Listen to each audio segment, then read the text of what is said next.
Hello students, welcome to IFS and here I am with another informative video for you all.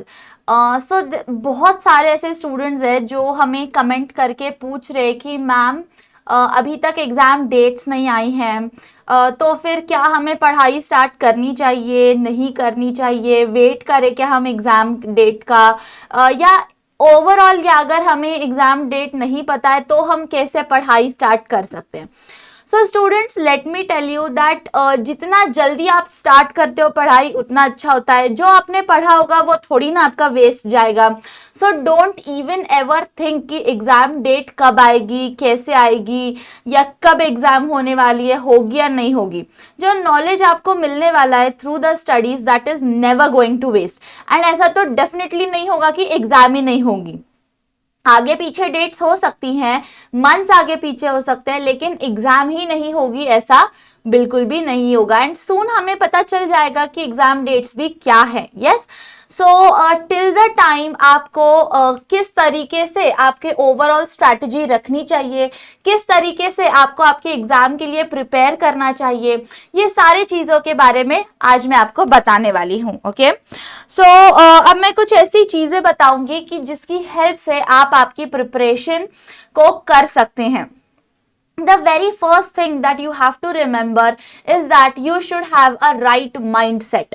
Now what do I mean by right mindset? So basically I am very much inspired by the book The Secret, जिसमें हमारी जो author है वो कहती है, she talks about the law of attraction. Okay, so जिसमें what we think happens with us. Okay, जो हम सोचते हैं वही हमारे साथ होता है। सो सिमिलरली अगर हम राइट माइंडसेट रखेंगे टुवर्ड्स आवर एग्जाम की एग्जाम तो होगी ही, एंड मैं एग्जाम क्वालिफाई करूंगा ही या करूंगी ही, देन डेफिनेटली देखना कि आप उस एग्जाम को क्वालिफाई कर लोगे। I'll give you a small example here. आपने देखा होगा कोई भी माँ जब उसके बच्चे को या छोटे किसी भी लड़के को अगर कोई कहता है अरे तू गिर जाएगा, तो देखना वो बच्चा सच में गिर जाता है, क्योंकि उसका माइंड उस तरीके से वर्क करता है। उसने क्या सुना है, उसने क्या एब्जॉर्ब किया है कि वो गिरने वाला है ना। वेयर एज अगर उसी बच्चे को कोई कह दे नहीं नहीं तू तो एकदम सही तरीके से जगह पे पहुंच जाएगा, जा तू बिंदास, तो देखना वो बच्चा उस जगह पे अच्छे से पहुंच जाता है।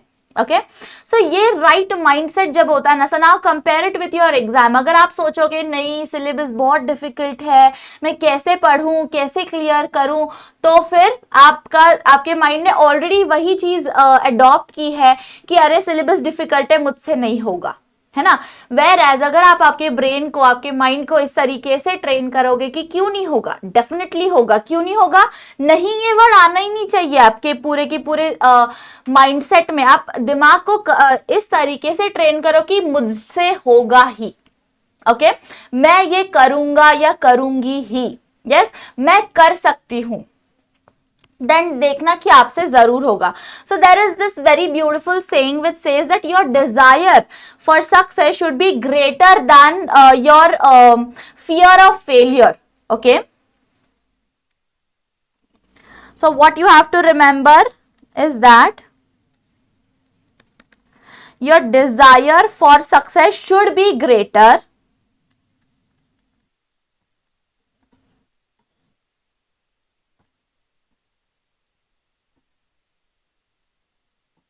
than fear of failure. तो जब आपका सक्सेस के लिए अगर आप ज्यादा फोकस्ड रहोगे ना, तो फेलियर की चिंता आप नहीं करोगे। ओके, एंड जब फेलियर की चिंता आपको नहीं होगी ना, फेलियर का डर आपके अंदर नहीं होगा ना, तो देखना वो चीज आप डेफिनेटली अचीव कर पाओगे। Okay, so have this right mindset while you are preparing for your exams. Okay, and the second thing I would like to tell you all here is that कि हमेशा याद रखो that always be away from the distractions. For example आप जिस भी चीज से distract होते हो, जो आपके काम की चीजें नहीं है, उनसे हमेशा दूर रहो। ऐसे लोगों से दूर रहो जो आपको आपके अंदर निगेटिविटी फिल कर रहे हो। ऐसे आपकी सराउंडिंग अगर वैसी होगी, उस सराउंडिंग से दूर रहो। अगर मान लो मोबाइल फोन है या सोशल मीडिया है, अगर आप उससे डिस्ट्रैक्ट होते हो, फॉर एग्जांपल इंस्टाग्राम, अब इंस्टाग्राम में कुछ इंपॉर्टेंट चीजें भी होती है स्टडी रिलेटेड, डेफिनेटली उन्हें फॉलो करो, लेकिन जो कुछ ऐसी रैंडम चीजें होती है जिनका आपके लिए उसका कुछ यूज नहीं है, those are only for the entertainment purpose, लेकिन उस एंटरटेनमेंट के चक्कर में आप आपके दिन के 4-5 घंटे वेस्ट कर रहे हो, then please be away from it. उस ऐप को अनइंस्टॉल कर दो। ऑब्वियसली ऐसी किसी भी चीज की आपको जरूरत नहीं है। मान लो आपको सीरीज देखने का शौक होगा, अब दिन दिन भर सीरीज देख रहे हो। मेरे obviously when I was preparing for UGC net, मेरी रूममेट थी इन हॉस्टल जो पूरा दिन सीरीज देखती थी, ओके, एंड उसे भी, वो भी, she was also preparing with me for UGC NET. So लेकिन वो पूरा दिन सीरीज देखती थी और फिर एट द एंड जब एग्जाम की दिन आया, वो ऑब्वियसली फेल हो गई। वो उसका अच्छा वो क्वालिफाई नहीं कर पाई एग्जाम को, एंड फिर वो रो रही थी कि मैं पता नहीं क्यों मुझसे नहीं हुआ, क्यों मैं नहीं कर पाई, एंड ऑल दोज थिंग्स। सो पहले ही अगर वो उससे जो उसके डिस्ट्रैक्शंस थे, अगर वो उससे दूर रहती और वो कंसंट्रेट करती उसके पढ़ाई पे, तो डेफिनेटली वो भी क्वालिफाई हो पाती, है ना। सो आप भी चेक करो कि आपके लिए क्या क्या डिस्ट्रैक्शंस है, आप उन सारे डिस्ट्रैक्शन से दूर रहने की कोशिश करो जब तक आपकी एग्जाम नहीं हो जाती, okay. So that is another thing. उसके बाद अब अगर स्टडीज की बात करें तो चंक्स में स्टडी करो। अब चंक्स में स्टडी करना है मतलब क्या करना है कि आपको आपका जो भी दिन होगा ना, उसको डिवाइड करो अलग अलग सेक्शंस में। So for example dividing your day, अगर हम डे को हमारे डिवाइड करना हो,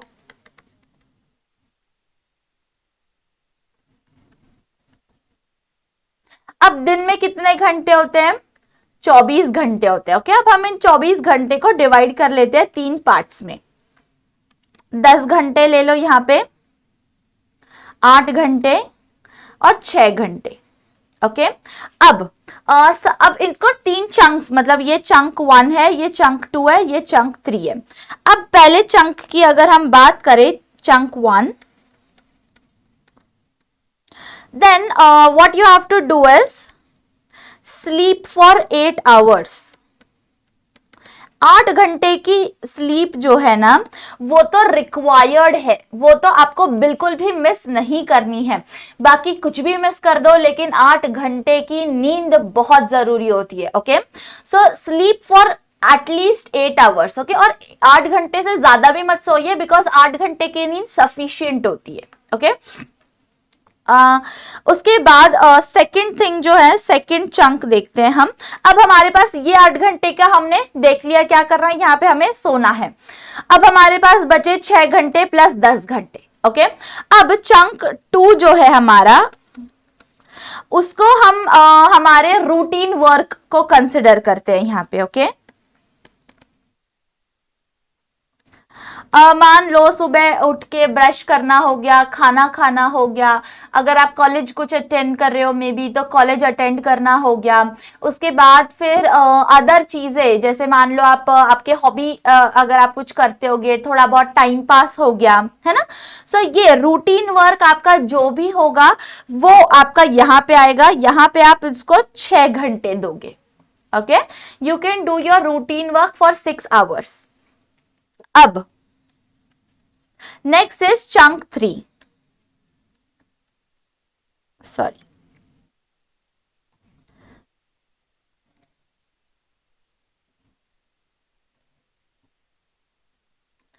चंक 3 में आपको क्या करना है। सो चंक 3 में आएगा study routine, okay. So study routine आपका हो गया 10 घंटे का, 10 आवर्स। यस, आपका दिन डिवाइड हो गया। अब आपको क्या करना है, 8 घंटे में सोना है, 10 घंटे में पढ़ाई करनी है, 6 घंटे में आपका डेली रूटीन करना है, okay. Is your day divided now. अब स्टडी करते टाइम ध्यान में रखो, अब now you have to study for this 10 hours. अब इन 10 आवर्स में आप कैसे स्टडी करोगे। Now you are preparing for UGC NET exam, जिसके लिए आप जानते हो कि आपको 2 पेपर्स होते हैं, ओके, पेपर 1 एंड पेपर 2। सो अब पेपर 1 अब कुछ घंटे पेपर 1 के लिए दो, कुछ घंटे पेपर 2 के लिए दो। यहाँ पे मान लो 4 आवर्स हम दे रहे हैं पेपर 1 के लिए, ओके, और यहाँ पे 6 घंटे हम दे रहे हैं पेपर 2 के लिए। ऑब्वियसली क्योंकि पेपर 2 का सिलेबस ज्यादा बड़ा है पेपर 1 से, पेपर 2 के लिए ज्यादा मार्क्स है, इसीलिए पेपर 2 की स्टडी आपको ज्यादा करनी पड़ेगी। यस, अब ये भी डिवाइड हो गए, ये 10 घंटे भी डिवाइड हो गए। अब इन 4 घंटों में आपको क्या करना है और इन 6 घंटों में आपको क्या करना है। अब ये जो 4 घंटे हैं, इन 4 घंटों में से 2 घंटे रिवीजन करो या 2 घंटे की पढ़ाई करो उस subject related for 2 hours, and बाकी के 2 घंटे में पेपर सॉल्व करो।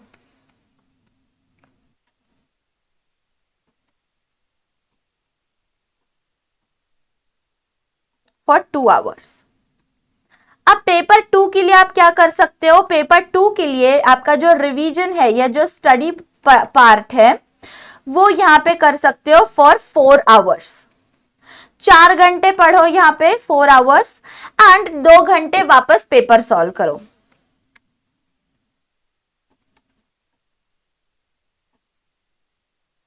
Paper solving for 2 hours. Okay, so इस तरीके से अगर आप आपके डे को डिवाइड करोगे ना, so it will be easier for you. See here, okay, so here you can see that this is how you have to divide your day, the whole day into these many parts. और इस तरीके से अगर आप study करोगे ना, so I can definitely guarantee you कि आपका जो सिलेबस है वो टाइम पे खत्म हो जाएगा, एज वेल एज आपके ऊपर बर्डन नहीं आएगा स्टडीज का। ओके, नेक्स्ट चीज देखो, अब 20% रीड करो एंड 80% रिसाइट या रिवाइज करो। अब इसमें मैं क्या कह रही हूँ बेसिकली कि जो भी आप स्टडी कर रहे हो ना, मान लो आपने कोई भी टॉपिक लिया है, अब उस टॉपिक के ऊपर 20% उस टॉपिक का, मान लो अगर आप पेपर 1 पढ़ रहे हो and if you are learning teaching aptitude का एक ही टॉपिक लो, 20% उसमें से, आप टीचिंग एप्टीट्यूड आप जानते हो कितने 6 टॉपिक्स होंगे, उसमें से एक ही टॉपिक लो, उसमें से वो पार्ट 20% उसका पार्ट आप रीड करो, याद करो, एंड 80% उसका रिवीजन करो, उसके ऊपर क्वेश्चन सॉल्व करो, क्या वो चीजें आपको आ रही है या नहीं आ रही है वो चेक करो, बुक क्लोज करके उसके आंसर्स फाइंड आउट करने की कोशिश करो। फॉर एग्जांपल अगर आप देख रहे हो कि कौन कौन से मेथड्स होती है टीचिंग की, now there are different methods, अब उन सारे मेथड्स को अपने याद करिए। Now try to write it down, क्या आपको सारे के सारे मेथड्स याद आ रहे हैं, क्या मेथड्स रिलेटेड अगर और कोई टॉपिक होगा वो आपको याद आ रहा है, प्रीवियस ईयर क्वेश्चन पेपर आप जब सॉल्व कर रहे हो उस टॉपिक रिलेटेड, तो देखो कि क्या आपको उसके ऊपर बेस्ड क्वेश्चन सारे सॉल्व करने आ रहे हैं, टॉपिक आपका परफेक्ट हुआ है।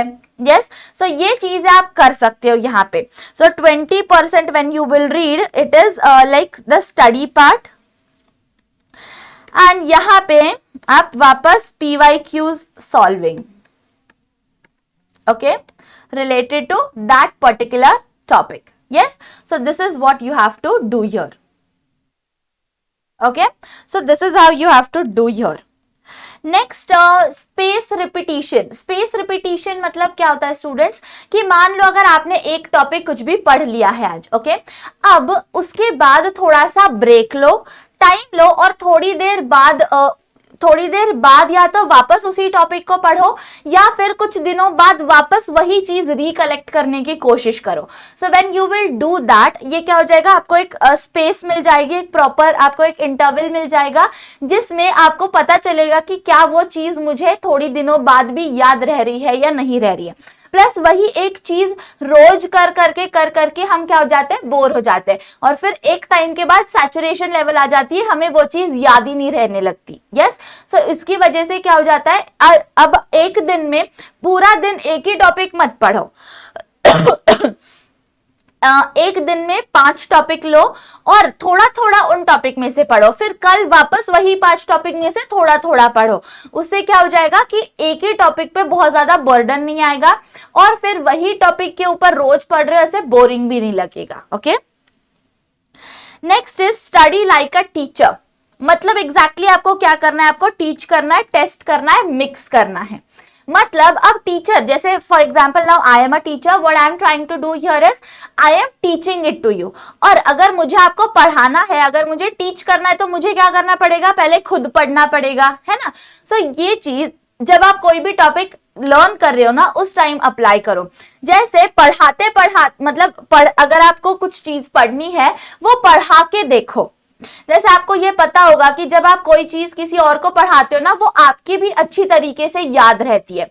सो सेम थिंग आपको यहाँ पे यूज करनी है, और फिर टेस्ट देके देखो कि क्या आपको वो याद रह रही है या नहीं रह रही है। Okay, next thing you have to do is make short notes. Now always remember कि कभी भी बहुत 2 या 3 पेजेस से ज्यादा किसी भी टॉपिक के ऊपर मत लिखो, बिकॉज उससे ज्यादा लिखा हुआ आपकी एग्जाम के लिए इंपॉर्टेंट नहीं होता। That much material is more than enough for your exam perspective. Okay, so वो लिमिटेड कंटेंट रखो, लिमिटेड चीजों में अगर आप उसको फिट करने की कोशिश करोगे ना, तो वो देखना जब आप रिवाइज करोगे तो वो क्विकली सारी चीजें आपको याद आएंगी। ओके, वरना रिवीजन में आपका बहुत टाइम चला जाएगा, एंड फिर वही बात आ जाएगी कि रिवीजन के लिए वो टाइम उतना सफिशिएंट आप दे नहीं पाओगे। इसीलिए जब आप आपके नोट्स से बना रहे हो ना, तब make your notes in like ऐसी तरीके से बनाओ कि जो आपको एकदम टू द पॉइंट हो, देखते से ही वो टॉपिक आपको रिकलेक्ट हो। Okay, so make short notes likewise. And another thing which is very important is that to know your strengths and weaknesses. So for example, अब आपने कोई टॉपिक पढ़ा है, so now while you are learning that topic, आप उसका evaluation भी करोगे, आप टेस्ट भी दोगे। जब आप उसके ऊपर टेस्ट दोगे तो आपको क्या पता चलेगा कि यस, ये मेरा टॉपिक परफेक्ट हो गया है, इस टॉपिक में मुझे ज्यादा पढ़ने की जरूरत है। सो फॉर एग्जाम्पल मेरे लिए थियोरी बेस्ड क्वेश्चन सॉल्व करना ज्यादा आसान होता है रादर देन लॉजिकल बेस्ड या फिर मैथमेटिकल रीजनिंग वाले क्वेश्चन से। ओके, सो ऐसे टाइप के क्वेश्चंस मेरा वीकनेस है। So now you can decide कि आपको वीकनेस आपके कवर करने ज्यादा इंपॉर्टेंट लगता है, या फिर आपको पहले आपके स्ट्रेंथ्स के ऊपर पढ़ना ज्यादा पसंद है। Okay, it can work either ways for anyone, it is subjective, वो हर एक के लिए चेंज होगा। लेकिन जानना बहुत जरूरी है आपको कि आपकी स्ट्रेंथ्स क्या है, आपके जो आपको अच्छे से टॉपिक्स आते हैं वो कौन से हैं, और किन टॉपिक्स पे आपको ज्यादा पढ़ाई करने की जरूरत है। जब आप इन टॉपिक्स को सेग्रीगेट कर लोगे ना, सेपरेट कर लोगे, तो आपको आसानी जाएगी कि चेक करने में कि ये पार्ट मुझे पहले पढ़ना है या ये पार्ट मुझे पहले पढ़ना है, एंड उसके अकॉर्डिंग आप आपका पूरा शेड्यूल बनाओ, एंड फिर देखना कि वो आपको आसानी से आ जाएगा। Okay, so and then last one is revision. Revise करते रहिए, बार बार जो आप पढ़ रहे हो उसका जितना ज्यादा आप रिवीजन करोगे उतना ही बेटर वो कॉन्सेप्ट आपको याद रहेगा। अदरवाइज सिर्फ पढ़ा हुआ तो आप भूल जाओगे। सो इसीलिए जितना ज्यादा आप रिवाइज करोगे उतना बेटर आप रिजल्ट एग्जाम में पाओगे। Okay, so that was it for this particular session, and also remember to make the timetable। जैसे मैंने बताया उस तरीके से टाइम टेबल बनाओ। अगर आप वो टाइम टेबल नहीं भी फॉलो कर पा रहे होगे, डोंट वरी, एक और टाइम टेबल बनाओ जो आप शायद फॉलो कर सकते हो। Keep making time tables. एक दिन ऐसा आएगा कि देखना वो टाइम टेबल जो आपने बनाया है वो आप फॉलो करने लग जाओगे। इसीलिए make this habit of making time table, and time table के अकॉर्डिंग अगर आप स्टडी करना स्टार्ट करोगे ना, तो देखना बहुत ज्यादा टाइम आपको मिलेगा। ओके, एंड फिर ये कंप्लेन जो स्टूडेंट्स मुझे मैक्सिमम टाइम करते हैं कि मैम हमारी पढ़ाई पूरी नहीं होती, तो वो कंप्लेन आप नहीं करोगे। Okay, I hope this video was informative for you, and आप ये चीजें फॉलो करोगे एंड आपके यूजीसी नेट एग्जाम में बेस्ट परफॉर्म करोगे। So thank you so much and happy learning.